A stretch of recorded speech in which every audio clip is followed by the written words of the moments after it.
Bon dimanche à tous et merci de rester fidèles au programme de la télévision du monde. Votre amphithéâtre dominical prend désormais possession de votre tube catholique. À quelques heures de la rentrée scolaire 2019-2020 au Cameroun, le gouvernement cette semaine a maintenu mordicus l'idée d'une reprise des classes sur l'ensemble du triangle national le 2 septembre prochain. Il faut dire que cet impératif républicain semble se heurter à l'appel au lockdown annoncé par des mouvements séparatistes dans les régions chrysogènes du nord-ouest et du sud-ouest du Cameroun. Et pourtant, dans ce contexte, de nombreux Camerounais prennent part à la campagne Back to School lancée et qui semble susciter une adhésion massive auprès d'une certaine opinion. Quelle solution pour garantir le retour à l'école dans les régions du nord-ouest et du sud-ouest du Cameroun face à la menace séparatiste? On en parle en première dorsale de cette émission politiquement incorrecte. En deuxième sujet, nous parlerons de ce rapport de Moody's, une agence de notation américaine qui a précisé que le Cameroun fait partie des pays dont l'économie se veut résilient. Nous tenterons de comprendre le contexte de l'élaboration de ce rapport qui est loin de faire l'unanimité dans les milieux des économistes. Et puis nous nous servirons du sommet international de Tokyo pour le développement de l'Afrique, tenu cette semaine à Yokohama au Japon, pour questionner l'impact des investissements directs étrangers sur le développement du continent africain. Voilà 3 sujets inscrits à l'ordre du jour ce dimanche. Les invités sont confortablement installés. Le code de conduite reste inchangé. Ne rien dire pour plaire, tout dire pour construire. A tout de suite.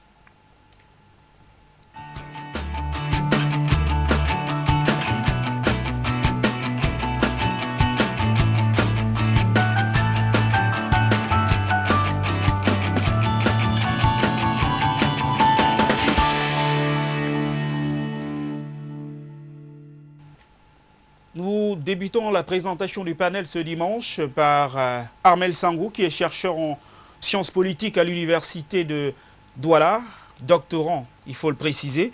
Bon dimanche et merci de nous avoir rejoints. Merci et bonjour Yves, c'est un plaisir pour moi de répondre présent à votre invitation. Et je profite de l'occasion qui m'est offerte pour saluer vos millions de téléspectateurs repartis à travers le monde. Juste à proximité d'Armel Sangou, on a Gabriel Ngomsi qui représente ce dimanche le Social-Démocratique Front, le parti du Tiarmani John Fondi. Gabriel, bon dimanche. Bon dimanche, Yves. Merci. En face, on a Samuel Motte qui est là pour le compte du Rassemblement démocratique du peuple camerounais. Monsieur Samuel Motte, bon dimanche et merci de nous avoir rejoints. Merci pour l'invitation. Par contre, dans des milieux où on a la certitude que la sécurité des enfants sera respectée, là, il est du devoir du parent de faire tout pour envoyer son enfant à l'école. Donc nous avons là une situation où l'État a démissionné complètement de ses missions régaliennes. L'État devient incapable aujourd'hui d'assurer l'éducation, ce qui pose un problème énorme. En tant que social-démocrate, je ne saurais dire, la position chez nous, c'est que les enfants doivent aller à l'école. Mais dans les 2 contextes dont je vous ai précisé tout à l'heure, c'est-à-dire qu'il faut un climat sain pour qu'on puisse aller à l'école. Samuel Motte, le gouvernement vous a-t-il semblé suffisamment rassurant pour ce retour à l'école dès lundi dans ces régions? Le gouvernement est décidé à faire en sorte que la rentrée scolaire dans le nord-ouest et le sud-est puisse avoir lieu. Je voudrais rappeler que généralement, pour ne pas être confronté au jugement de l'histoire, il vaut mieux faire des choses sur un certain nombre de principes. Il faut être accroché sur ces principes. Pour ne pas être démenti demain ou après-demain par des événements, il faut être assis sur des principes. Ce sont ces principes-là qui guident la prise rationnelle, des décisions. Ce sont ces principes-là généralement sur lesquels nous devons nous appuyer pour pouvoir prendre position sur telle ou telle chose. C'est le représentant du SDF qui m'a dit qu'il est social-démocrate, très bien. Tout à l'heure, il dit qu'il y a 2 positions qui sont politiquement incorrectes. Si vous voulez bien le sens de son analyse, il a parlé des deux positions qui sont politiquement incorrectes. Il a fait le développement sur une position qui est celle du gouvernement, qui ne saurait demander aux enfants d'aller à l'école sans pouvoir assurer la sécurité. Très bien. Je voudrais tout simplement dire qu'en ce qui concerne le gouvernement, nous considérons que les droits fondamentaux doivent être défendus. Voilà la position de principe. Qui, elle, si elle est prise en compte, devrait nous guider nos positions futures de telle manière à ce qu'on s'assure qu'on prenne de manière rationnelle des décisions. Quand nous disons que nous sommes à cheval sur la défense des droits fondamentaux, l'éducation en est un. Et très souvent, on l'a oublié. Et très souvent, parce qu'on l'a oublié, on a voulu l'utiliser comme étant un élément, un instrument de politique intérieure. Non, on ne s'amuse pas avec la vie des enfants. On ne s'amuse pas avec la vie des enfants en ce qui concerne la sécurité. Donc, quand les gens se lèvent pour pouvoir dire, on a, et même, et je voudrais dire également, lorsqu'on dit qu'on défend les droits fondamentaux, il serait mieux qu'à un moment donné, pas le biais des textes de loi, mais qu'il y ait une procédure tout à fait normale, constitutionnelle, que ce soit des pouvoirs en place, les pouvoirs publics qui puissent être en mesure de restreindre quand il est nécessaire de restreindre ces droits fondamentaux. Or là, quand il dit effectivement que l'État a démissionné, vous voyez très bien qu'on se complaît sur le fait que des extrémistes non connus de qui que ce soit, à qui on a qui n'est pas reconnu comme étant une instance, qui ne sont pas reconnus comme étant des instances de décision républicaines, on puisse se complaire à ce que des individus mal avisés puissent restreindre nos libertés fondamentales, nos droits fondamentaux. Et là, c'est très grave. Ça, je voudrais dire tout simplement qu'on a perdu la raison, qu'on n'agit pas sur la base des principes, mais qu'on pense que, étant égaré dans une forêt dense, on pense pouvoir s'accrocher sur n'importe quel arbre pour pouvoir trouver son chemin. Non, le chemin doit être tracé par les principes fondamentaux. Et dans ce cadre-là, qu'est-ce qui est demandé au gouvernement de la République aujourd'hui, que ce gouvernement n'a pas fait? L'ensemble des concessions, l'ensemble des revendications des gens qui se sont levés il y a 2 ou 3 ans dans le Nord-Ouest ont été satisfaits. Mais là également, vous allez voir que chaque fois qu'il y a une exigence qui a été satisfaite, ça a donné lieu à une surenchère derrière. Et de surenchère en surenchère, aujourd'hui, on nous dit, au-delà de la décentralisation qui est en cours d'implémentation, non seulement on ne veut plus, en plus, même pas le fédéralisme, on veut le sécessionnisme. Et dans ce cadre-là, le gouvernement ne peut pas éternellement suivre les gens dans la surenchère. Il y a un certain nombre de concessions qui ont été faites, et les concessions-là sont aujourd'hui suffisantes pour éviter que l'on puisse prendre l'éducation des enfants en otage. Et donc, il ne faut plus dire pratiquement rien attendre du gouvernement. Quand le gouvernement, effectivement, là également, on voit bien les contradictions. On a traité l'armée de la République comme étant une armée d'occupation à l'intérieur d'une même zone géographique, à l'intérieur d'une nation. Et quand vous dites effectivement, qu'est-ce qu'on peut attendre de l'État aujourd'hui, c'est d'assurer la sécurité des citoyens, ce qui est fait. Cela dit, il y a une difficulté qui s'impose à nous, qui est celle de savoir contrôler les petits groupuscules qui sont tapés dans l'homme à l'intérieur des villes. Là également, je pense qu'il y a des mesures qui sont être prises, mais de manière solennelle, nous demandons que les enfants puissent aller à l'école et qu'on puisse dire, l'Ouest puisse dire, il n'y a pas de honte à cela, qu'on ne tire pas sur des enfants qui vont à l'école. Et si aujourd'hui les gens prennent l'engagement, c'est cet engagement-là qui reste à être pris. Si les gens aujourd'hui s'engagent en disant, par-delà nos divergences politiques, qui feront l'objet d'un arbitrage au moment venu, notamment par la voie des élections, nous laissons libres les enfants aller à l'école, quitte à ce qu'entre adultes, qu'on s'arrange entre nous. Mais on ne peut pas dire aux enfants, si vous sortez demain, on va tirer sur vous. Et je veux dire, ce message-là ambigu, que le MRC base soutient, que le SDF encourage, est contre-productif et destructeur pour la République. Et donc, je pense effectivement qu'il faudrait que les gens reviennent à la raison pour pouvoir chercher l'essentiel. L'essentiel ici, là, qui est celui d'assurer l'éducation, droit fondamental pour l'ensemble des enfants de la République du Cameroun. Je rappelle aux téléspectateurs que cette émission, comme tous les dimanches, admet l'interactivité. Vous pourriez donc réagir par SMS et nous ne ferons le devoir de rendre public vos réactions et vos analyses suffisamment pertinentes. Armel Sangou, on parle d'impératif, on parle de l'État qui est garant des droits et des libertés au Cameroun et l'État semble véritablement prendre le taureau par les cornes dans le cadre de ce retour en classe. La question que je voudrais vous adresser, Armel Sangou, peut-on véritablement concilier dans un contexte comme le nôtre l'implémentation de cet impératif républicain face à une menace séparatiste? Déjà, monsieur Yves, c'est Armel Sango et non Très bien. Sango. Très bien. Sango, c'est déjà chez les Bamoun là-bas. Sango, moi, je suis Banine, c'est Sango simplement. Merci. Déjà, il faut dire que dans un contexte marqué par l'enlisement de la crise, il est important de rappeler un certain nombre de préalables. Déjà, rappelons comment est-ce que l'État se met en place. Nous disons à cet effet que, nous disons avec les philosophes contractualistes que l'État, la naissance de l'État se fait à travers un contrat social. On parle de Jean-Jacques Rousseau, Thomas Hobbes, qui nous montrent que les citoyens abandonnent un certain nombre de leurs libertés à l'État et l'État devient maintenant ce que Thomas Hobbes a appelé le Léviathan, qui englobe la totalité de ces pouvoirs-là pour maintenant agir en lieu et place des citoyens. Ça, c'était très important. De deux, il faut rappeler que l'éducation est un droit fondamental. Un droit fondamental, ça veut dire que quoi? L'État a un certain nombre d'obligations régaliennes sur lesquelles il ne doit pas blaguer. Parce que les citoyens que nous sommes, le peuple que nous sommes, lui avons donné un certain nombre de pouvoirs pour nous protéger, pour nous donner une éducation valable et efficace, pour protéger, n'est-ce pas, notre environnement. Il arrive donc que maintenant, dans un contexte marqué par cette crise, il y a beaucoup de choses, n'est-ce pas, qui sortent là et là et là et là. On se rend compte qu'aujourd'hui, il y a deux centres d'injonction de la volonté politique, ce qui est un problème. Or, le Cameroun est un État unitaire qui mérite d'avoir un seul centre d'injonction politique.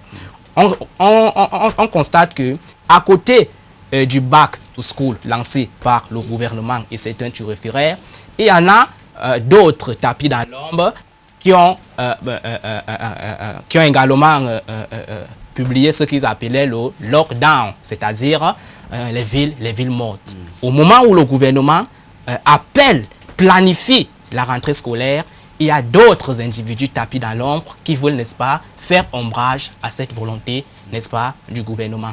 Je dis ici, en tant que chercheur en sciences politiques, que l'État a tous les moyens. C'est de la compétence de l'État d'envoyer les enfants à l'école, quels que soient les moyens que l'État utilisera.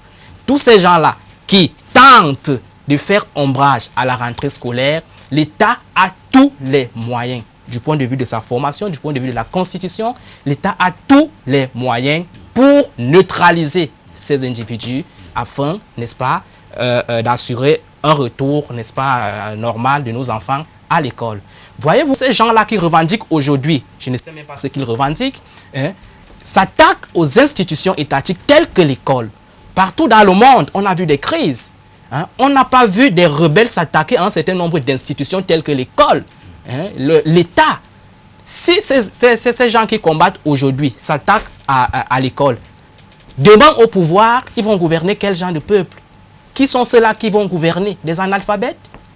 Alors, il est important que ces gens-là se ressaisissent pour qu'ils comprennent que le combat, c'est bien, mais il faut combattre pour une cause noble. Il ne faut pas perdre de vue un certain nombre d'enjeux. L'éducation est un droit fondamental. Il faudrait que ces gens-là se ressaisissent et que lundi, demain, à 7h30, que nos enfants aillent à l'école paisiblement. Ce serait une honte pour nous de voir les enfants, les rebelles, je les appelle les rebelles, tirer sur nos enfants. Les enfants ont quoi à y voir sur une crise qui concerne les dirigeants et les rebelles? Les enfants qui ne demandent qu'à aller à l'école, à vivre et à être éduqués. Pour moi, je pense que c'est une chose qu'il faut condamner par des moyens d'élimination systématique. Alors, Gabriel, au niveau du SDF, on semble avoir fait le diagnostic de la situation. J'aimerais peut-être qu'on fasse une sorte d'analyse pour revenir sur les propositions qui avaient été faites par votre formation politique pour une sortie de crise que vous souhaitiez, évidemment. Vous parliez d'une démilitarisation des régions du nord-ouest et du sud-ouest du Cameroun. Aujourd'hui, vous souhaitez qu'il y ait une sécurité. Est-ce que ce n'est pas un discours qui est un tout petit peu ambigu? Vous souhaitez effectivement qu'on démilitarise la zone et qu'on ouvre le dialogue qui pourrait déboucher sur une accalmie définitive, et en même temps, vous semblez noter pour ce retour en classe qu'il est important de sécuriser les écoles. Est-ce que ce n'est pas un discours antinomique? Non, il n'y a aucune antinomie dans le discours. Je vais d'abord préciser une chose ici. Le postulat et la position du principe du SDF est clair. Les enfants, aller à l'école est un droit inaliénable. Ouais. Les enfants doivent aller à l'école. Donc nous refusons que les enfants soient instrumentalisés dans un jeu politique bête, je dirais. Pas des acteurs politiques. Donc, d'un ou de l'autre côté, on sent une irresponsabilité criarde. Ce que nous disons, c'est-à-dire qu'on ne décrète pas la sécurité. Ouais. Les coups de feu crépitent tous les jours au nord-ouest et au sud-ouest. Le gouverneur a été attaqué tout dernièrement. Donc, moi, en tant que parent, en tant que social-démocrate, si je me trouve dans une zone où j'estime que mon enfant n'est pas en sécurité, il n'ira pas à l'école. Ça, c'est évident, c'est ma responsabilité de parent de protéger mon enfant si l'État veut démissionner. Ou alors s'il est incapable de trouver des solutions. Ça va plus de 2 ans. C'est ma responsabilité du parent. Maintenant, si nous nous trouvons dans un environnement où les conditions de sécurité sont garanties, il est encore de la responsabilité du parent de tout mettre en œuvre pour envoyer son enfant à l'école. C'est une obligation. C'est ce que nous disons. Mais je ne veux pas décréter aujourd'hui que je vois le climat tendu dans une région et je demande à un parent d'envoyer son enfant malgré ce climat tendu. C'est du suicide. C'est-à-dire qu'on ne peut pas déjà tomber dans le piège suicidaire et dangereux que ces deux tendances veulent nous imposer. Le SDF a toujours prôné le dialogue, le a demandé un dialogue inclusif. Depuis, dans notre discours, nous demandons, rien n'est fait, chacun veut faire le coup de force. Le pouvoir, le coup de force, c'est socialiste, le coup de force. Finalement, les enfants sont instrumentalisés et pris en otage. C'est ce que moi je dis non à ça. Samuel Mout, le gouvernement met-il la pression sur les parents d'élèves? Je rappelle que depuis l'annonce de ces villes mortes-là, quelques informations évoquaient des parents. Certains sont restés calvaudrés dans leur domicile, d'autres ont pris la route de l'Exode. L'UNICEF a pondu cette semaine un rapport qui parlait de plus de 4000 établissements d'enseignement primaire secondaire fermés dans ces régions depuis le déclenchement de cette... Oui, depuis le déclenchement de cette crise-là. Est-ce que finalement, c'est des signaux qui sont de nature à rassurer? Qui sont à déplorer, tout simplement. Mais comment on rassure? Comment on rassure, Samuel? Quand vous dites, est-ce qu'on met la pression sur les parents, on n'a pas à mettre la pression. Mais comment on rassure les parents avec une situation comme ça là et des chiffres alarmants? On n'a pas à mettre la pression sur les parents pour envoyer les enfants à l'école. Nous sommes au XXIe siècle. Et l'école a été amenée comme étant un moteur de développement social important, puissant. Et donc pour ça, je crois que tous les parents aujourd'hui, et d'ailleurs l'école camerounaise, contrairement à un certain nombre d'autoflagellations que j'entends ici ou là, l'école camerounaise, elle est respectée à travers le monde. Et c'est parce qu'effectivement, les parents ont pris conscience de ce que la formation des jeunes est une priorité et un droit également fondamental, comme on n'a pas arrêté de l'asséner ici. On n'a pas à faire de la pression. Le problème, tout simplement, c'est le discours ambigu. C'est le discours ambigu. Mais c'est vrai également que j'admets que, comme quelqu'un disait, on ne sort de l'ambiguïté qu'à ses dépens. C'est le discours ambigu que nous entretenons aujourd'hui qui est tributaire de cette situation-là. Disons de manière claire, nette et précise que, en ce qui concerne effectivement cette instrumentalisation dont il parle, sauf que là également, il enchaîne en mettant dos à dos le gouvernement. On ne peut pas, dans le cadre de ce qui se dessine, à mettre dos à dos le gouvernement et des sécessionnistes et des gens qui font la guérilla. Dans ce cadre-là, disons de manière unanime aux gens qui ont perturbé le cycle de scolarisation des enfants aujourd'hui de dire il n'est pas de votre droit, il n'est pas de votre devoir de rentrer dans ce genre de gymnastique qui est également, qui aura des conséquences pour ces générations-là dans l'avenir. Il faut le condamner de manière ferme. Quand on rentre dans des espèces de justifications, qu'est-ce que vous voulez que le gouvernement fasse? C'est que le gouvernement a essayé de faire. Mais là également, contrairement à ce que les gens disent aussi ou là, l'opération militaire a pratiquement été stabilisée au nord-ouest et au sud-ouest. Il y a effectivement un certain nombre de gens qui faufilent à l'intérieur des villes qui sont totalement incontrôlés et qui posent des actes non pas, je ne sais pas moi, de guerre, mais très souvent, c'est des actes de terrorisme. Et un terroriste qui est fourni à l'intérieur de la population, vous pouvez difficilement le contrôler. Et quand je dis effectivement qu'il faut qu'on condamne de manière unanime, il ne s'agit pas seulement d'une condamnation politique. Il s'agit également des populations qui, à un moment donné, doivent admettre que nous sommes là, ils se sont trouvés dans une voie sans issue et revenir à la raison. Ce que le gouvernement peut faire, c'est de dire effectivement, à travers la loi sur le désarmement qui a été promulguée, de dire effectivement, vous sortez de bois, malgré nos divergences et malgré tout ce que vous avez fait comme élément délictueux par le passé, nous allons passer l'éponge sur l'ensemble de ces actes-là pour qu'on puisse construire ensemble un Cameroun meilleur. C'est tout ce que le gouvernement peut faire. Mais vous ne pouvez en aucun cas demander au gouvernement de démissionner dans son devoir premier qui est celui de la protection des hommes et des biens. Dans le cadre de ce conflit-là, je répète, il y a eu toutes les concessions dont nous ne pouvons pas faire l'inventaire si tellement elles sont nombreuses, qui ont été faites par le gouvernement. Chaque fois qu'on a fait une concession, ça a donné lieu derrière à une surenchère, comme pour dire que lorsqu'on négocie, il y a une partie qui doit capituler. Et les gens qui doivent capituler dans une république, ce n'est pas l'État. Si le jour où l'État capitule, ça veut dire qu'effectivement, nous sommes à la merci du plus fort. L'État ne peut pas capituler. Et en ce qui concerne la démarche de l'État de la République jusqu'ici, n'a jamais été dans le sens de dire effectivement que les gens qui sont en situation de contestation doivent nécessairement capituler. Et c'est pour cette raison-là qu'on va plus loin, au-delà des autres concessions qu'on a fait dans le cadre de l'éducation, dans le cadre notamment de la sécurité judiciaire, puisqu'il y a des revendications portées sur ce cadre-là. Au-delà de cela, on leur dit effectivement, à tort ou à raison, vous avez dû prendre des armes contre vos concitoyens. Nous sommes dans toute la disposition d'esprit à penser qu'on peut faire table rase de l'ensemble de ces méfaits-là que vous avez vous-même volontairement créés. Mais, encore une dernière fois, sortez du bois. Et ce message-là doit être relayé par-delà les tendances politiques, par-delà les couches sociales. Ça doit être relayé par tout le monde pour qu'en le martelant ensemble, que ça puisse avoir un effet. Quelle autre c'est pas moi, quelle autre action vous attendez du gouvernement, sincèrement, à la date d'aujourd'hui? Qu'on dise quoi? Qu'on dise qu'à ce moment-là, on admet la sécession? Si le président de la République dit demain on admet la sécession, ça veut dire que c'est la cour martiale assurée pour lui. Parce qu'effectivement, il aura failli à son rôle. Qu'est-ce que vous attendez d'autre? Le fédéralisme, très bien. Un jour, il se fait bien que un débat sur le fédéralisme sera ouvert pour que ça ne soit pas également utilisé comme étant un concept à l'emporte-pièce.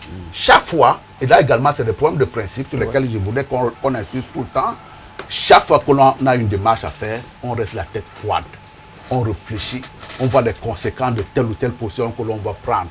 Et après l'avoir pesé et sous-pesé l'ensemble des conséquences possibles, à ce moment-là, on s'oriente vers une direction. Cette histoire-là d'exciter un certain nombre de concepts pour lesquels on ne connaît pas aujourd'hui des conséquences, je peux vous dire que c'est dévastateur. Armel, pour vous faire réagir sur cette fois-ci le discours.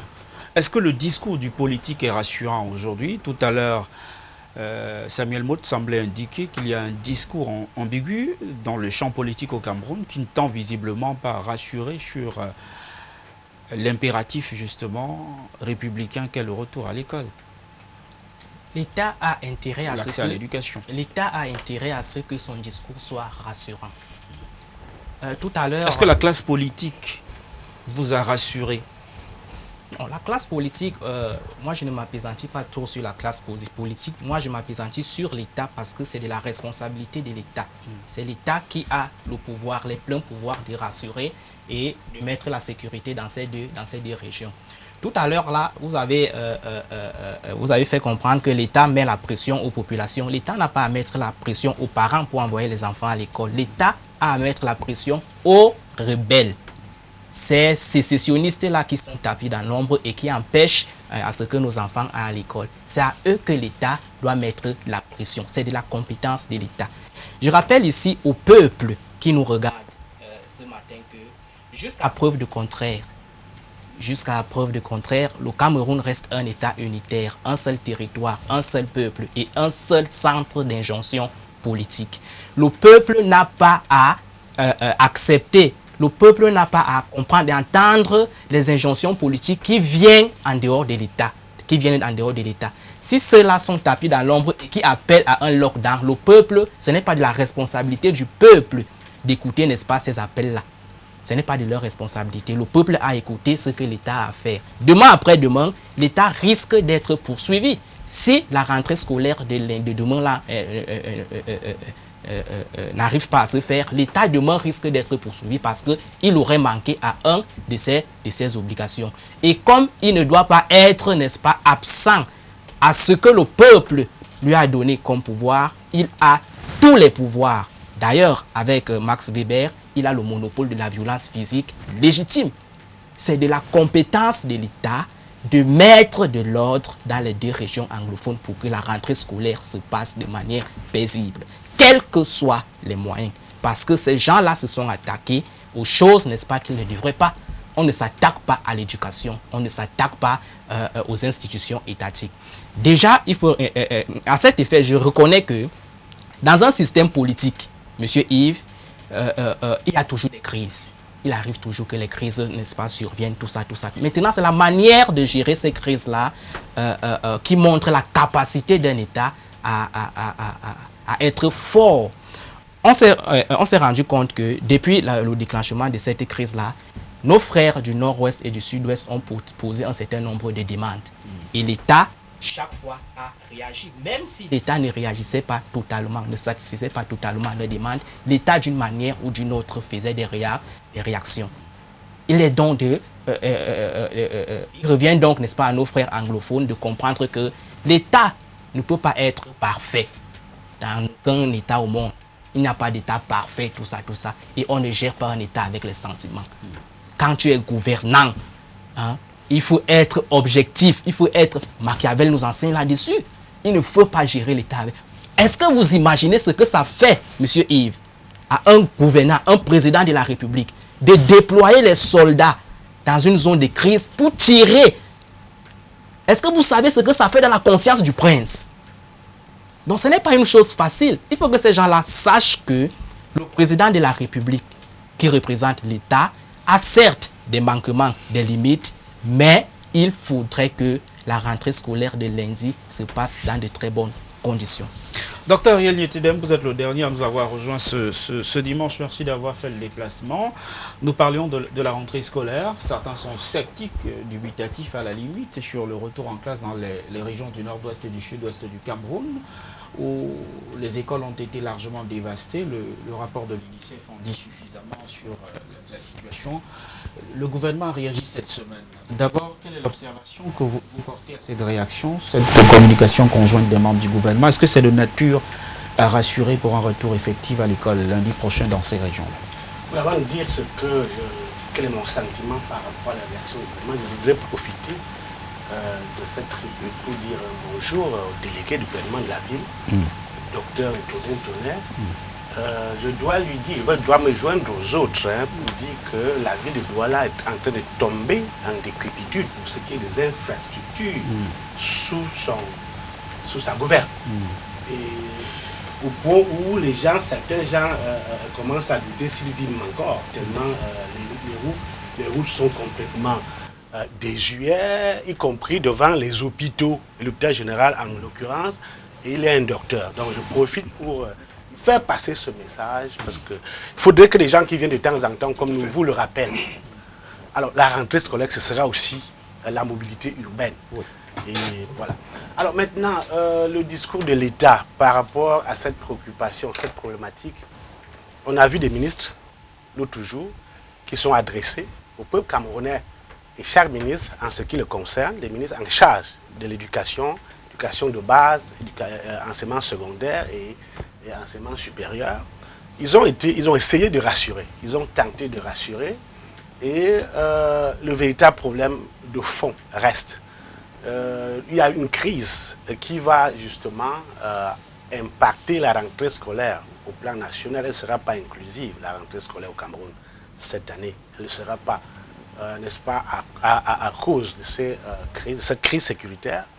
À l'extrême nord, il y a des écoles qui ne vont pas s'ouvrir.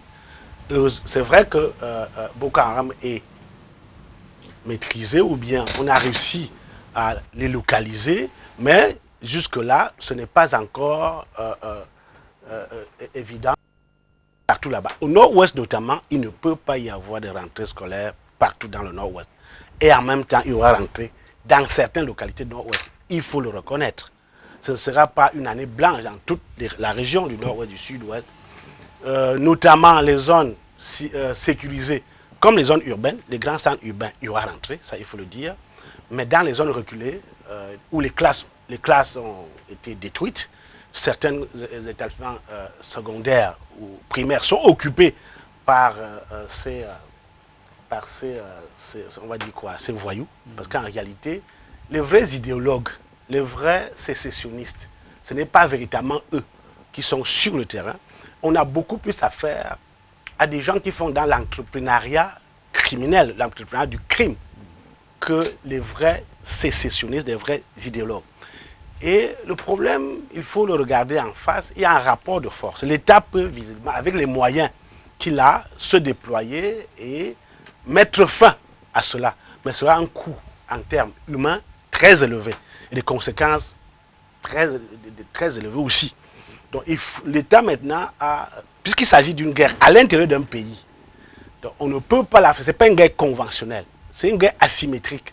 Parce que l'adversaire qui est en face a plus d'informations sur l'État que l'État en a sur cet adversaire. Donc l'État se doit, c'est tout un nouveau type de guerre et cela complique l'équation.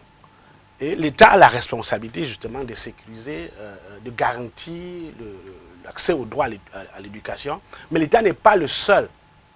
Il faut dire que l'éducation des enfants, c'est l'affaire de tous. Comme la sécurité aussi, c'est l'affaire de tous. On ne peut pas compter sur l'État seul pour éduquer nos enfants. L'État a sa part, les parents en ont aussi leur part. Pour ce qui est de la sécurité, la même chose, la solution n'est pas militaire, elle est davantage politique. Et je rejoins mon voisin de gauche qui disait que tous les hommes politiques de toute tendance doivent condamner, n'est-ce pas, la prise en otage des enfants. Parce que je rappelle par exemple que l'Israël et la Palestine qui sont en guerre depuis toujours, ça n'a jamais empêché les enfants d'aller à l'école là-bas. Personne n'a jamais pensé à empêcher les enfants à l'école. Il y a des symboles, il y a des valeurs qu'on protège en temps de guerre. Les églises ne doivent pas être violées, l'école ne doit pas être violée. Or, on a là des gens qui n'ont ni foi ni loi, qui attaquent les écoles, qui attaquent les hôpitaux, qui attaquent les églises. Et cela pose un problème.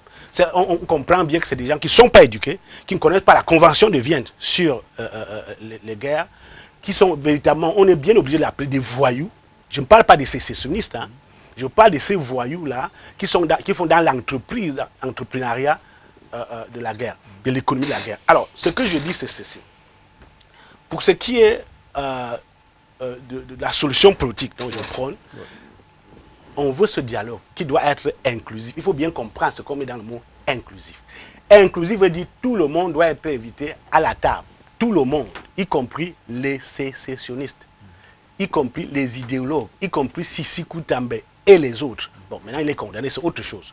Peut-être que de par son statut de condamné, il ne peut pas être là. Mais les autres qui se revendiquent de ce mouvement doivent être invités à la table parce que c'est des Camerounais au plan politique. Si au plan juridique, ils disent ne plus être des Camerounais, au plan politique, on peut les considérer. Dans la solution politique, on peut aller au-delà de la lecture rigide de la loi et les inviter à la table, sauf que le sécessionnisme ne doit pas faire partie des négociations. Je suis d'accord, on ne peut pas discuter au Cameroun de la forme de la sécession, de la partition de l'État.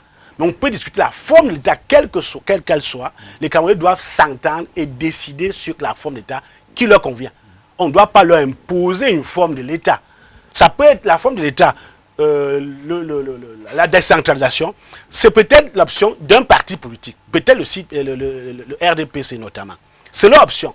Et il n'est pas question que le parti politique, le RDPC, impose la forme de l'État qui lui sert à tout le peuple camerounais. C'est au peuple camerounais qui reste souverain. C'est une partie de la souveraineté du peuple qui a été transférée au président de la République. Le peuple reste souverain. On doit interroger le peuple sur la forme d'État. Le parti qui est au pouvoir dit, la forme d'État que moi je pense être la plus adaptée pour le Cameroun, c'est la décentralisation. Alors, les autres disent non, nous pensons qu'il y a une autre forme qui serait meilleure pour le Cameroun. D'autres pensent que le fédéralisme sera meilleur. Très bien. D'autres pensent que la régionalisation. Vous voulez réagir, Samuel Motz? Il faut se remettre Vous réagissez pour que le au peuple propos du docteur Ariel Nitedem. Oui, le docteur Nitedem, bon, premièrement, l'interpellation de tout à l'heure, je ne sais pas si c'était un salut amical ou au délégué du gouvernement, je le prends comme étant même un travail d'enfer. Voilà, je le prends pour une interpellation, d'un citoyen qui aspire à mieux. Et à l'intérieur d'une démocratie, de développement d'un État, on doit aspirer à mieux. Je voulais seulement lui faire remarquer que je pense quand même qu'il y a des efforts qui sont faits en matière d'entretien de l'infrastructure dans tout le pays. Mais le conseil de Douala est tout à fait particulier parce que pendant la saison de pluie, nous perdons au moins une partie importante de notre infrastructure parce qu'effectivement, le sol fait qu'il y a de l'endroit où les pistes s'écoulent. Mais effectivement, et en plus, on ne peut pas les entretenir en saison de pluie. C'est quand même un peu compliqué. Ce n'est pas une excuse que je cherche à quelque chose. Mais je pense que c'est il faudra l'intégrer. L'autre chose également, docteur, je pense qu'il faut déconnecter les problématiques de l'école avec toutes les formes de discussion que vous envisagez. Il faut les déconnecter. Ne me dites pas qu'il faut qu'on fasse un appel solennel à la reprise de l'école, mais à condition qu'on fasse un dialogue exclusif. Il n'y a pas à connecter ces deux phénomènes-là. Après, maintenant, entre adultes, on pourra discuter. Mais je suis d'accord avec vous quand vous dites effectivement le RDPC n'a pas imposé. Encore que lorsque nous sommes passés de l'État fédéral à l'État unitaire, le RDPC n'était pas là. Mais il me semble également, la docteur, vous devez l'admettre. Lorsqu'on l'a fait par voie référendaire chaque fois qu'on a modifié la forme de l'État. Mais encore une dernière fois, quelle que soit la forme qu'on adoptera, je demande tout simplement à ce qu'on puisse avoir un débat préalable et qu'on donne l'ensemble des avantages et des inconvénients possibles. Je pense en ce qui me concerne, mais ce n'est pas le but de la décision d'aujourd'hui. Le fédéralisme, c'est une poudrière que personne ne maîtrisera et qui va contribuer à diviser les Camerounais demain ou après-demain. Il serait bien qu'on reste dans ce carcan-là. À condition peut-être que dans le cadre de régionalisme qui est annoncé, que certainement de plus en plus personne n'en veut, tout au moins dans le cadre en face, que l'on puisse voir comment est-ce qu'on peut faire pour déléguer un certain nombre de prises de décisions à l'intérieur des régions. On pourra en discuter. Mais encore une dernière fois, cette problématique-là de l'école, mais quand j'ai parlé de problème de principe tout à l'heure, l'OMRC Basse vous dit, nous sommes les premiers défenseurs des droits fondamentaux. Et à ce titre-là, on doit autoriser toutes les manifestations, même les plus insoupçonnées. Droit fondamental, liberté d'expression. Très bien. L'éducation également, c'est une liberté d'expression qui doit être défendue au même titre. Or, dans le cas d'espèce, je considère et constate, avec beaucoup d'amusement et d'amertume, que l'on puisse autoriser des groupuscules à entraver, à mettre à mal un certain nombre de droits fondamentaux. C'est ce qu'on fait en tolérant et en admettant que sous des problèmes, sous le prétexte des conflits politiques, que l'on puisse enlever aux petits-enfants le droit à l'éducation. Et ça devient très dangereux. Parce qu'à la limite, comme vous avez parlé tout à l'heure de guerre asymétrique, vous connaissez la composition de l'État, vous pouvez plus ou moins imaginer quel est le centre de la réflexion de l'État à un moment donné. Les groupuscules, comme ceux qui sont nés là-bas et qui empêchent, qui tirent sur les enfants qui vont à l'école, vous ne connaissez même pas leur forme de pensée, donc vous ne pouvez pas vous les combattre politiquement. Et donc pour cette raison-là, il faut déconnecter. Il faut déconnecter parce que je suis ahuri. Quand je parlais tout à l'heure de MRC Basse, il y a une campagne qui est lancée sur Internet, dans laquelle il y a un certain nombre de personnalités qui se filment avec un petit tableau où c'est écrit « Nous appelons tous à l'école ». La communication a été galvaudée. Hein? À la place des écriteurs, on met la tête de Maurice Kamto. Sont sérieux. Sont sérieux. Il faut éviter ce genre d'amalgame. Et après, quand on vous parle de MRC Basse, on vous dit vous stigmatisez. On ne stigmatise pas. C'est la vérité. Pour terminer sur ce chapitre, pour une fois, laissez-moi solennellement citer Kardinal Toumi. Il dit ceci. On ne peut pas imaginer une armée sans armes, mais on peut imaginer les ambaboys sans armes.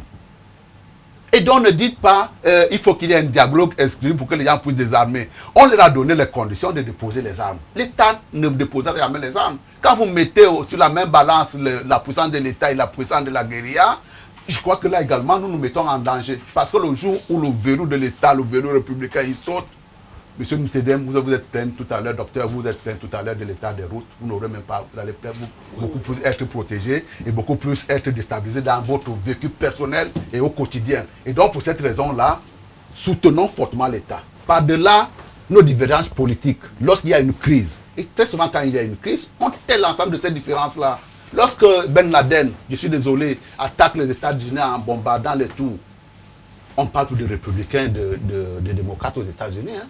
Pourquoi est-ce que nous ne pouvons pas nous asseoir à un moment donné? J'y étais à ce moment-là. Ok. Et l'autre chose également, quand vous regardez, quand je vous parle de l'importance également de l'aviation sociale, les gens dans le nord-ouest, c'est ma thèse que je défends de jour en jour, ont eu ce culot-là de prendre les armes pour tirer contre leurs propres citoyens parce que la population a toléré. Parce que les leaders d'opinion ont toléré. Parce que les ONG ont toléré. Parce que la puissance politique également, qui était d'en face, a toléré en pensant qu'à travers un agissement comme celui-là, lorsque vous inscrivez dans la déviance, vous mettez à mal la société. Aujourd'hui, cette digue-là sociale, qui consistait à dire, effectivement, on dit aux enfants, la morale interdit que vous fassiez ceci. Hein? Le vivre ensemble vous empêche de faire ceci. Lorsque ça a sauté, toutes les autres digues derrière peuvent chanceler. Monsieur, je dois vous dire qu'on doit être unanime pour constater que la politique a échoué au nord-ouest, au sud-ouest. Non. C'est pour ça que nous avons ce problème aujourd'hui. C'est un préalable. C'est pour ça qu'on revient à la contre le politique. préalable. Je ne défends aucune chapelle politique, Oui. mais je dis le politique a échoué sur la crise. Pourquoi la politique a échoué? Pour avoir manqué, n'est-ce pas, l'anticipation qui était nécessaire. Personne n'a vu. Le problème ne s'est même pas posé par des hommes politiques. Alors que le problème anglophone existe dans ce pays depuis très longtemps. Il a fallu que des avocats s'élèvent pour poser le problème. Il a fallu que les corporatifs, les éducateurs se lèvent pour poser le problème. Alors que le problème existait. Aucun parti politique n'avait posé ce problème. Et quand le problème a été posé, le politique n'a pas saisi la balle au moment où il fallait. On a attendu. Et la situation a pourri. On en est aujourd'hui à constater qu'il n'y aura pas de rentrée dans l'ensemble de ces deux régions. Cela pose un problème. Oui, allons-y. Cela pose le problème. Et quand on a constaté cela, maintenant on peut apporter, il faut faire le bon diagnostic, poser le bon diagnostic pour apporter de bonnes solutions. Il faudrait qu'on s'accorde là-dessus. Et que les partis politiques reconnaissent cet échec. Et qu'on reparte à nouveau pour résoudre le problème. Le problème est d'abord et avant tout politique. Parce que s'il était militaire, on aurait déjà résolu. Gabriel. Attention, docteur. Attention. Oui, mais, avant de revenir sur le premier record, il y a deux choses qui ont été dites que je me serais laissé. Mais allez-y, c'est le principe du débat. Lorsque le docteur Samuel Mott, Samuel je suis expert comptable. dit clairement que le fédéralisme serait une poudrière pour notre pays. Moi, je veux dire que c'est un logiciel vraiment dépassé. Ça montre la structure mentale de C'est un point de vue, hein. sa formation politique. Non. Dit aujourd'hui, qu'ils sont incapables aujourd'hui même de lire la société. De refuser même de lire la société dans laquelle ils vivent. Donc dire que le fédéralisme est une poudrière, c'est complètement anachronique, une pensée anachronique et dépassée. Monsieur, que vous le voulez ou pas, toutes les tendances au Cameroun aujourd'hui sont en train d'appeler à une meilleure forme de gestion du pays. C'est-à-dire, ça peut passer par le fédéralisme, dont le SDF est le porte-étendard depuis bien longtemps.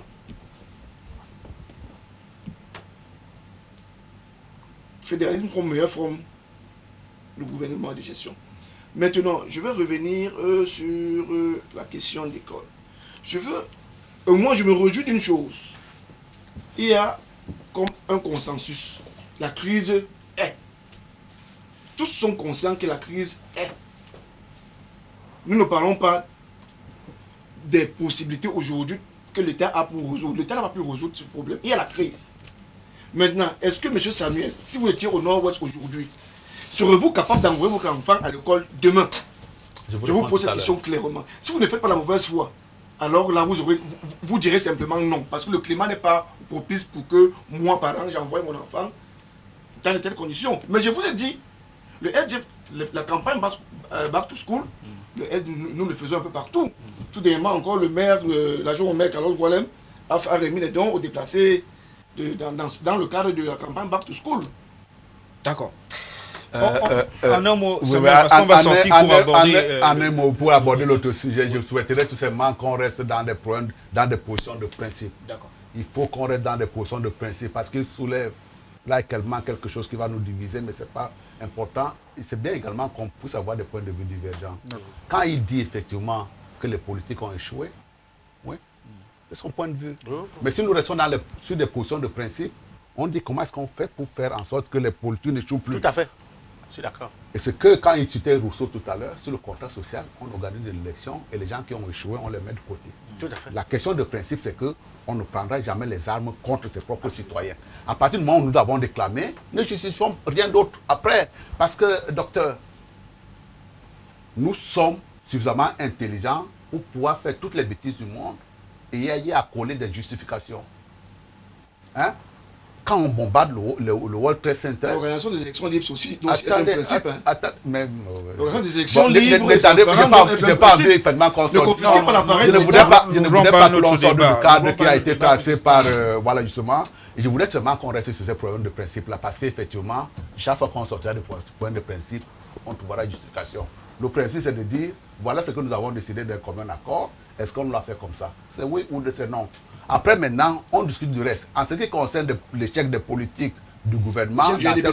Ce n'est pas les politiques du gouvernement, hein, c'est la politique. J'ai dit le politique, pas la politique a échoué. Bon, ce n'est pas les politiques du gouvernement. Si c'est de manière générale, engagez-vous... Parce que le LGL a d'ailleurs davantage échoué que le RDPC dans cette zone, parce que c'est son fief. Le LGL qui était mieux placé pour comprendre le problème anglophone ne l'a pas fait. Et aujourd'hui, il paye le prix. Et justement, d'avoir pas été suffisamment politique, fin, pour justement porter le problème anglophone. Alors que c'est son fief. Évoluons, vous allez réagir pendant votre temps de parole. Ariel, on va donc avancer sur la deuxième thématique. Et je voudrais qu'on aborde justement le rapport Moody's. Certains ont cru que ce rapport donnait un gage de bonne gouvernance au Cameroun. D'abord, il faut qu'on comprenne ce rapport. Le Cameroun, selon cette agence d'annotation, fait partie des pays résilients. On parle de dépenses obligataires qui seraient donc respectées par le Cameroun si la conjoncture persistait. D'abord, il faut qu'on comprenne, c'est quoi les dépenses obligataires? Ah oui, en fait, c'est la politique budgétaire et sa mise en œuvre. C'est de ça que l'annotation de Moody's vient saluer au Cameroun. C'est de ça qu'il s'agit. À savoir que Moody's dit, dans ce classement qu'il a présenté, où le Cameroun apparaît en deuxième position, que l'économie camerounaise est structurée de sorte que, en cas de crise économique mondiale, le Cameroun va garder intactes ses capacités à honorer ses engagements envers ses créanciers. C'est de ça qu'il s'agit. Et cela renvoie tout simplement à la politique budgétaire. Vous savez, le budget, c'est les recettes et les dépenses. Et pourquoi, par ricochet, on parle de résilience? Parce que si vous avez une économie qui dépend pour les ressources budgétaires sur une ou deux sources de financement, s'il y a crise de ces sources de financement, vous ne pouvez plus financer votre budget.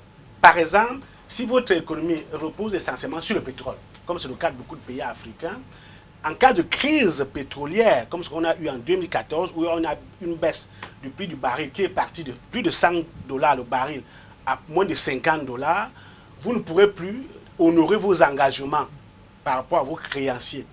Alors, on a au Cameroun un pays qui est une économie diversifiée, relativement, il faut le dire, dont les ressources budgétaires dépendent des ressources pétrolières à hauteur de 30% par là.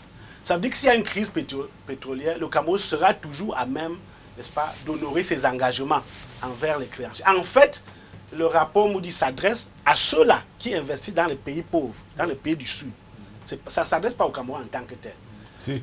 Non, je veux dire, la première destination, ce n'est pas le Cameroun. Le Cameroun peut en tirer profit. Mais la destination première, c'est ceux-là qui investissent au Cameroun. En Afrique, si vous voulez investir en Afrique, au sud du Sahara, voici la capacité de payer de chaque pays. En mettant votre argent dans ces pays, sachez que tel pays pourra vous payer en temps en heure, tel autre aura un peu de difficulté, ainsi de suite. Jusqu'au dernier, l'Afrique du Sud se retrouve vers la queue. Ça, il faut le dire. Ça ne veut dire pas que le Cameroun a la meilleure économie. Ça ne veut dire pas que le Cameroun a une meilleure économie que le Nigeria ou l'Afrique du Sud. Voilà ce que ça veut dire. Ça salue donc cette capacité à honorer ses engagements. Et ça colle à une certaine réalité parce que si vous observez le rythme de paiement, la dette extérieure du Cameroun, il n'y a pas d'arriérés du tout. Le Cameroun n'accumule pas des arriérés en termes de paiement, la dette extérieure. Les engagements sont honorés chaque mois en ce qui concerne la dette extérieure. Les arriérés que le Cameroun a, pour ce qui est de la dette, c'est par rapport à la dette intérieure. C'est là où le Cameroun a des arriérés. Donc voilà ce que le rapport Moody dit. Maintenant, l'implication, c'est quoi? Et c'est peut-être ça que mon voisin de gauche attaque. C'est que cela donne une crédibilité aux investisseurs. Donc on dit, c'est un bon risque. Le Cameroun, c'est un bon risque. Vous voulez prêter l'argent, prêtez au Cameroun. N'oubliez pas que ceux qui prêtent font de l'argent. Parce qu'il y a des intérêts qu'on paye sur les dettes qu'on accumule. Donc on dit que le Cameroun, c'est un bon risque. Et du coup, ça peut permettre au Cameroun d'attirer davantage les investissements directs étrangers. Carmel, Le pays a besoin. ça veut dire que le pays est finalement bien géré? Bon, en fait, il faut dire que la résilience du Cameroun ne date pas d'aujourd'hui.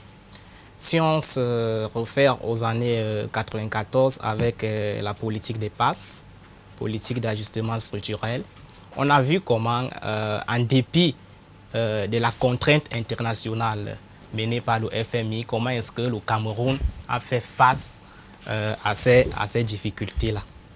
Ce qui me fait problème avec le rapport de Moody, c'est que il s'appuie sur un indice du FMI pour juger de la résilience du Cameroun. Or, la résilience d'un pays, le pays lui-même peut développer les facteurs de sa propre résilience. Parce que, d'après l'agence Moody's, les pays les plus capables à faire face à une crise sont les pays qui baissent leurs dépenses obligataires à l'instar des salaires, de la fonction publique et autres subventions. Il n'y a pas que ça. On voit que ça, c'est la politique, n'est-ce pas, du FMI qui nous avait été imposée à 1994, tout ça. Il n'y a pas que ça.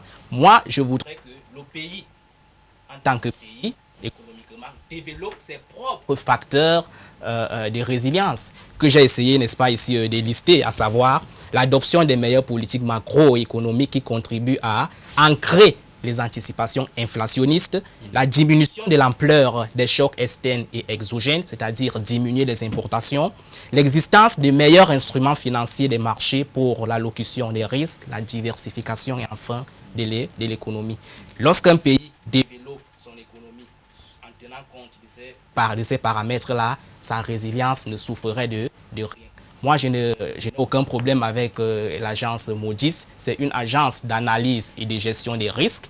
Et on sait qu'un risque, en soi, c'est quelque chose, n'est-ce pas, qui n'existe pas, mais qu'on prévient. C'est-à-dire, il montre comment le Cameroun, à travers l'implémentation d'un certain nombre d'instruments, peut, n'est-ce pas, ici, prévenir les crises économiques.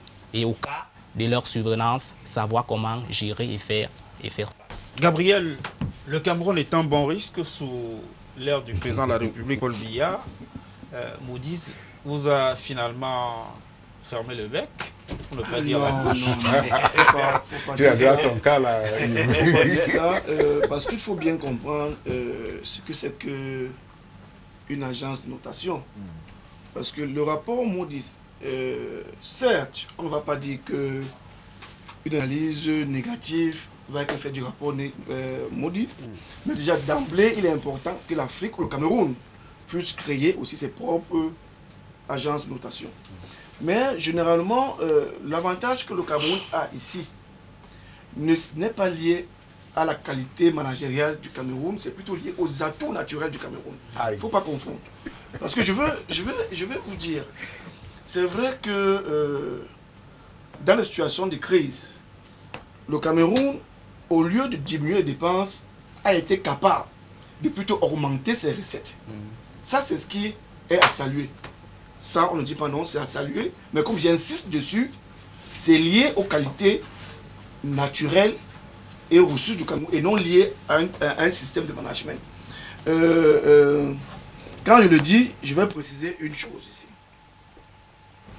C'est un peu comme un enfant à l'examen, non pas à l'examen, un enfant au cours de l'année qui a une bonne moyenne en mathématiques et qui estime qu'il n'étudiera plus l'anglais, les autres leçons, parce qu'il a une bonne moyenne en mathématiques. Non, la bonne moyenne, ça c'est en mathématiques dans un devoir mensuel. il faut qu'il ait de d'autres moyens pour qu'on puisse décider qu'en fin d'année, l'enfant a passé. On ne peut pas se complaire à l'autosatisfaction contemplative du fait de cette note uniquement. Il y a du travail à faire, il y a des vigilances à faire, et il faut reconnaître que j'insiste dessus, contrairement à ce qu'on veut nous faire croire, j'insiste dessus. Le rapport Maud a donné une note, tout simplement, mais ce n'est pas la note de fin d'année. Samuel Mott. Tout à l'heure, docteur Yann Telem citait bien compris. Comme un bon risque, et on a insisté sur le respect des engagements. Je l'ai entendu dire qu'il s'agissait de la dette extérieure, par exemple, la capacité du Cameroun de pouvoir honorer le paiement de ses fonctionnaires, durant la période. Mais qu'advient-il finalement des petites et moyennes entreprises? Est-ce que vous n'êtes pas inquiet du paiement de la dette intérieure qui aurait pu également améliorer mais tout ça les fait, performances tout ça fait l'objet d'évaluation, y compris mon collègue, docteur, j'ai envie de me fâcher avec lui, mais j'ai décidé de être avec le sourire. Mais Cocorico, Yves, Cocorico, déjà premièrement, ce rapport-là met en mal tout le discours dévastateur et plein de suggestions de GICAM, qui dit, parce qu'effectivement on a des conflits au nord et au sud où l'économie est à terre. Oui, prenez ça pour vous. Et également, ça c'est les paroles que j'assume. Parce qu'effectivement, pour un pays qui est dans le contexte dans lequel nous vivons aujourd'hui, qu'il puisse être noté, c'est une prouesse. Et le premier démenti ne vient pas seulement de Moody's. Le premier démenti est sorti là, la dernière fois quand on fait la révision des finances. Quand on a dit effectivement qu'il y avait une loi rectificative. En fait, cette loi rectificative vient du fait que, sur la base d'un discours plein de sinusoires des opérateurs économiques, on a pensé qu'on n'allait pas avoir autant d'argent. On en a eu autant. Et donc, on a dû réviser. Et là également, ce discours, ce rapport-là. Mais contrairement à ce qu'il disait, le rapport financier, le rapport, parce que là, vous dites c'est la prouesse des finances publiques qui est saluée, le rapport sur les finances publiques traduit ce que nous sommes dans l'ensemble des secteurs économiques qui concourent à l'alimentation de ce rapport financier. C'est-à-dire que les recettes ne viennent pas in hero, on ne les crée pas au ministère des Finances. Les recettes sont encaissées parce qu'effectivement, le tissu économique qui a été mis en place fait en sorte que les encaissements puissent avoir lieu, nonobstant l'ensemble des crises que vous connaissez. Et avoir ce niveau de notation-là de la part de Moody's, ne faisons pas la fine bouche, c'est une très très bonne nouvelle. Et ça traduit effectivement de ce que nous avons une économie qui marche bien. Ça traduit effectivement que même si nous avons une ouverture assez importante vis-à-vis de l'extérieur, nous réussissons quand même à trouver notre compte là-dedans dans le cadre de cette ouverture, sous réserve que peut-être dans les années à venir, dans les années à venir, qu'on puisse identifier notre tissu industriel. Mais également la particularité, effectivement, de l'économie camerounaise, c'est que même si les gens ne le reconnaissent pas, nous avons quand même un tissu industriel important. Mais ne ramenons pas seulement ça sur le domaine des impôts, parce que les gens qui l'ont dit de manière de très mauvaise foi d'ailleurs, c'est sous-entendu, le gouvernement ne fait rien, les agents économiques travaillent. Pour que les agents économiques travaillent, il faut également qu'il y ait cette sécurité-là de la vie des hommes et des biens pour que les gens puissent travailler dans un confort. Mais également, si les gens paient des impôts, effectivement, c'est parce que le cadre économique qui a été défini, la politique économique qui sont implémentées, fait en sorte qu'il puisse avoir une création de richesse à l'intérieur de notre nation. Et c'est tout ça qui fait que ça puisse remonter et que ça puisse nous donner l'ensemble de ces bienfaits-là que nous saluons, que le rapport de Moody's est en train de saluer. Mais encore une dernière fois, le rapport de Moody's, pour terminer là-dessus, il est fait dans quel contexte? Il est fait dans le contexte que nous connaissons. C'est-à-dire que ces agents de c'est la principale critique d'ailleurs qu'on formait à leur égard, c'est de dire qu'ils travaillent pour le compte des bailleurs. Ils travaillent exclusivement pour le compte des bailleurs. Et donc ce sont des gens qui sont d'une sévérité extrême, qui consiste à dire, si je note très favorablement une économie et qu'il y ait faillite par la suite, on va me le reprocher. Et vous voyez que malgré tous les problèmes qui sont les nôtres aujourd'hui, ils ont quand même le courage de dire aux investisseurs, vous avez la possibilité encore de donner parce que c'est encore une économie qui est saine. L'autre chose, mais ça c'est dans l'adage public. Quand vous parlez de prêts, parce qu'on vous dit on note tout simplement pour pouvoir donner la possibilité qu'on nous prête de l'argent. N'oubliez pas également l'autre adage, on ne prête qu'aux riches. Si vous êtes pauvre, on ne vous donnera pas de l'argent. Et cette agence de notation également a pour vocation effectivement de dire la personne à qui vous allez donner de l'argent est suffisamment riche ou alors a des potentialités de richesse et nous vous assurons que si vous nous donnez de l'argent, vous serez remboursé. Et ça, c'est sur le plan macroéconomique, parce que quand vous avez parlé de macroéconomie, mais également quand vous ramenez ça à la petite entreprise, quand vous avez parlé de PME, nous sommes dans le même cas de figure. C'est-à-dire qu'une entreprise aujourd'hui, une PME, vous ne lui donnez pas de l'argent, alors que vous savez que vous n'allez pas rentrer dans vos fonds. Ça, c'est la banque locale qui prendra cette décision. Maintenant également, la mauvaise foi que j'ai vu poindre à l'horizon, c'est de dire effectivement, c'est parce que les autres paient les impôts. Mais je peux vous assurer, principalement les gens qui paient les impôts, ce sont ces investisseurs extérieurs que l'on fait venir chez nous. Parce que le contexte économique le favorise. La plupart des gens qui payent les impôts au Cameroun, je vais le marteler, c'est des entreprises citoyennes qui très souvent nous viennent de l'au-delà. C'est MTN, c'est Total. De l'au-delà. Non, pas de l'au-delà. De l'Hexagone. Qui nous viennent d'ailleurs. Et ce sont ces sociétés-là qui payent. Effectivement, ce serait également bien. Mais le jour, vous allez là également voir, quand on parlait de problèmes de gouvernance, on paye également parce que les mécanismes de recouvrement, de collecte de l'impôt qu'on a mis à l'intérieur de la direction générale des impôts fonctionnent parfaitement. Et lorsqu'ils vont atteindre leur point optimal, vous allez également voir que l'assiette va être élargie. Et il ne faut pas être en situation de plainte. Comme pour dire, effectivement, aujourd'hui, c'est les grandes multinationales qui payent l'impôt au Cameroun. Cet impôt également pourra baisser à partir du moment où on pourra pouvoir être en mesure d'aller collecter l'impôt dans les shops de café. Docteur Ariel Tedem. Oui, je parle là comme expert. Oui. Et je ne suis pas en train de défendre Chapelle Petit. Moi non plus. Je parle comme expert aussi. Autant il faut saluer Oui. l'action du ministre des Finances pour sa gouvernance financière. Parce qu'il est la question, n'est-ce pas, comme j'ai dit tantôt, de la politique budgétaire. Et on sait, c'est le chef d'État qui définit la politique budgétaire en amont, les orientations générales, et c'est le ministre des Finances qui veille à sa mise en œuvre, effectivement, en rapport avec les autres ministres, et c'est accroché sur l'économie. La première hypothèse de détermination de l'enveloppe budgétaire, c'est le taux de croissance économique. Oui. Alors, donc, quand l'argent est collecté de par les ressources naturelles que le Cameroun possède, il faut bien gérer cet argent. C'est pour ça qu'il faut dire les choses telles qu'elles sont. C'est parce que c'est bien géré que le rapport de Moody nous classe où on est aujourd'hui. Ça, il faut le reconnaître. Et juste une manifestation de cette résilience, ce n'est pas une vue d'esprit. Le Cameroun était capable de garder le prix du pétrole à la pompe, le prix du carburant des produits pétroliers à la pompe. C'est subventionné. Le Cameroun était capable de payer ces subventions depuis des années, alors que le prix varie sur le marché. Ça, c'est une manifestation de cette résilience. Et deuxième, l'inflation au Cameroun est restée maîtrisée à un certain niveau. Politique économique. C'est resté. Alors, ça, il faut le dire, on peut mettre ça à l'actif du gouvernement, à l'actif du ministre des Finances et de l'économie. Maintenant, de l'autre côté, je voudrais attirer l'attention du gouvernement sur le fait qu'il ne faut pas s'endormir sur ses lauriers pour autant. C'est très important de le dire. Parce que la résilience dont on parle ici est relative. C'est parce qu'on compare aux autres pays de la sous-région notamment que ça ressort. Mais ce n'est pas une résilience absolue. Il y a encore beaucoup de choses à faire au Cameroun. Par exemple, d'où vient-il qu'on continue à exporter encore des ressources sous forme de matières premières? Le bois sous forme de grumes, le cacao, le café, le coton. On ne devait plus être là.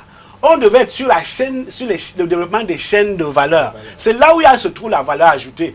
On devait être en train de transformer le cacao, transformer le bois, transformer le coton avant de l'exporter. D'où vient-il que notre riz de Yagua, on se rappelle, et c'est stocké dans des magasins. Et pendant ce temps, on consomme le riz thaïlandais. On a le riz thaïlandais au Cameroun moins cher que le riz du Cameroun. Pourquoi?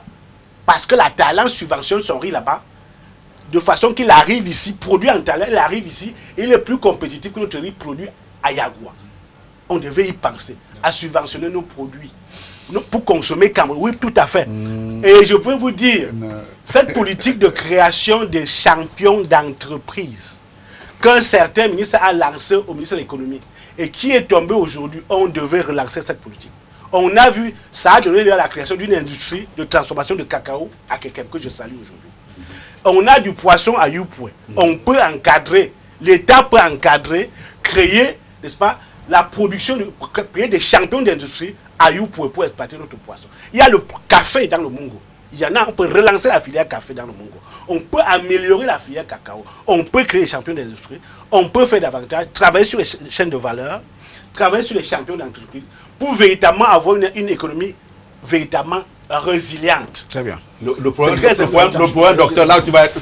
Non, je vous en prie. Attendez, s'il vous plaît. Là où il risque de ne pas être audible, c'est de dire effectivement, ton discours, tout l'oriente vers le gouvernement.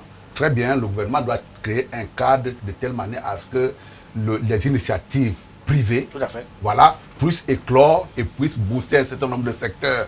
Je prends pour moi, même si le SDF n'est pas d'accord, que c'est parce qu'effectivement les finances publiques sont bien gérées, mais également, Moody's salue le fait que notre économie sécrète la richesse sur laquelle est assis l'ensemble des impôts.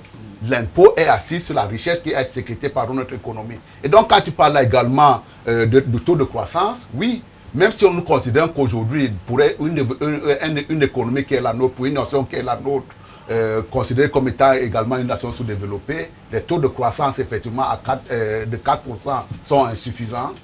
Nous considérons aujourd'hui que, effectivement, lorsque nous avons fait une prévision, nous avons considéré également que nous allons avoir une croissance. Et une croissance de 4% n'est pas non plus à négliger, même si nous mettons en place l'ensemble des ressources, nos capacités, nous pouvons faire plus, on peut nettement faire mieux. Mais ce que vous soulignez après en disant qu'il faut densifier notre réseau industriel, je suis tout à fait d'accord avec toi. Et donc, mais là c'est pour demain. Et donc il faudra effectivement que ton message puisse être adressé aux gens qui prennent des initiatives dans le secteur en disant ça ne sert à rien. Mais là également, quand tu vas sur le domaine des subventions, je ne suis pas sûr que l'OMC aujourd'hui considère que pour faire du commerce sur le plan international, on puisse envisager que l'on puisse subventionner. Je vais vous dire ce qui lutte contre nous, effectivement, il y a un certain nombre de facteurs de production qui sont défavorables nous concernant vis-à-vis des pays asiatiques. Mais ça également, dans ce domaine-là, il faut regarder. Gabriel, en un mot pour qu'on prenne, en disant un mot sur sur les investissements directs étrangers. On vient de dire là que le SGF n'est pas d'accord. Je dis il faut bien lire mon discours. Quand vous cumulez les discours du docteur et de Sango, vous voyez, en fait, ça revient à ce que j'ai dit. Parce que j'ai dit clairement ceci. N'ayez pas l'impression que toujours parce qu'on est dans l'opposition, on va tout contester. Non. J'ai dit le rapport, la note de Maudit est une bonne chose, mais seulement elle est de nature. J'ai pris la caricature d'une note d'un élève qui a une note en cours, une note mensuelle, mais cette note une bonne note ne garantit pas qu'en fin d'année, cet élève va passer en classe supérieure. Et justement, c'est ça. L'économie camerounaise reste une économie néocoloniale qui est essentiellement tournée vers l'extérieur. Vous-même, vous l'avez dit aujourd'hui.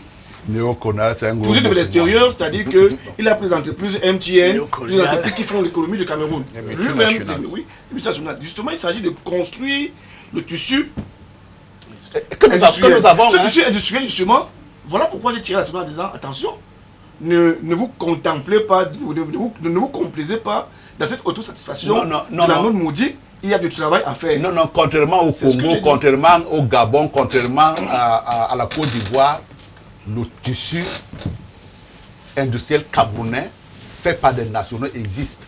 Et on nous l'envie aujourd'hui. Parlons de la dernière thématique avec... il existe. Ahmed Sango, on parlait justement des champions qu'il va falloir créer au Cameroun si on veut effectivement avancer malgré cette satisfaction en termes de gestion qui vient d'être remarquée par l'agence Moody's. Je voudrais qu'on parle du sommet de Tikar sur le sommet international. Et je voulais aussi dire un mot sur... Vous allez dire un mot et puis vous enchaînerez sur la troisième thématique. Ma question, elle est simple. Il y a des sommets comme ceux-là qui sont des formes de plateformes entre les pays industrialisés et les pays en voie de développement. Je voudrais juste savoir, est-ce que de tels sommets sont des sommets qui peuvent véritablement développer l'Afrique? En d'autres termes, vous allez peut-être aussi répondre, est-ce que les investissements directs étrangers sont la solution pour le développement du continent? Très bien. Merci Yves de me repasser la parole. En fait, rassurer un investisseur dans un État ne résulte pas seulement de la politique budgétaire et financière, autrement dit la capacité de cet État à honorer ses dettes. Aucun investisseur étranger prennent le risque de venir investir dans un pays, il y a un certain nombre de paramètres qu'il faut tenir en compte. Il n'y a pas que l'aspect économique. Il y a par exemple l'aspect politique, la bonne gouvernance, la stabilité politique, et l'environnement des affaires. Un investisseur ne peut pas prêter son argent à un État où il y a de la corruption, où cet État ne sera pas, où son argent ne sera pas géré dans la transparence. Donc il y a un certain nombre de paramètres qu'il faut tenir en compte. Et cela, voilà une des limites, n'est-ce pas, de l'agence Moody's. Non. Ils tiennent compte de ça justement. Maintenant, monsieur Yves, il faut dire que si les multinationales ont ceci de vertu qu'elles payent les dettes, les impôts et les taxes dans un État, comme l'a soulevé l'expert comptable Samuel Mott, un des vices de ces multinationales, c'est que une fois le taux d'intérêt, n'est-ce pas, créé, ils rapatrient, n'est-ce pas, ce taux d'intérêt chez eux, ce qui n'est pas du tout à même à booster le tissu économique local. C'est ça le danger du développement ancré sur les multinationales. Parce que derrière une multinationale se cache un État. Et un État ne peut pas accepter de venir faire des affaires dans un autre État et d'enrichir cet État au détriment de son propre Ariel, État. sur les investissements directs étrangers, d'ailleurs, assurez-nous, sur la note Moody's, ça tient également en compte la lutte contre la corruption. Donc, la question de la gouvernance de manière globale est inclue dans ce rapport, c'est cela.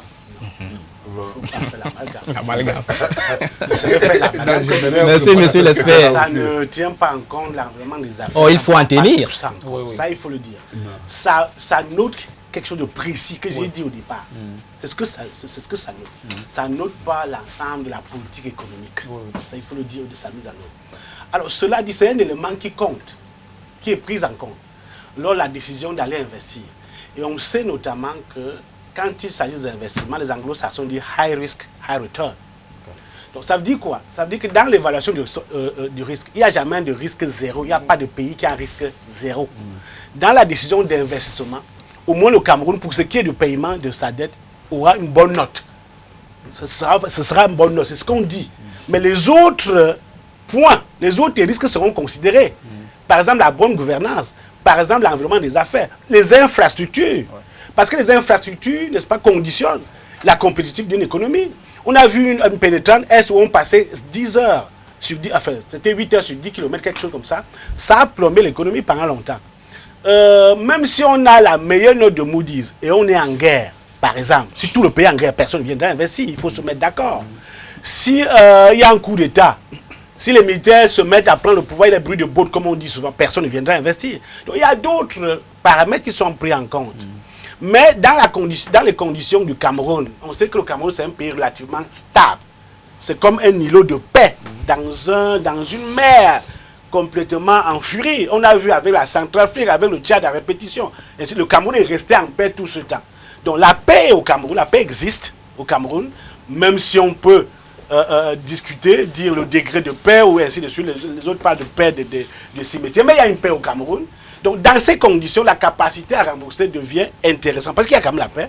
Il y a une certaine gouvernance. On ne peut pas dire que le Cameroun... Il y a des problèmes de gouvernance au Cameroun, mais ce n'est pas si mauvais que ça. Un mot donc sur le développement. Maintenant, sur les investissements directs étrangers, tout à l'heure, tout pays a besoin les bénéfices. Est-ce que c'est absolument. Est-ce que c'est bien pour l'Afrique qui veut se développer? Ça fait partie des conditionnalités des investisseurs.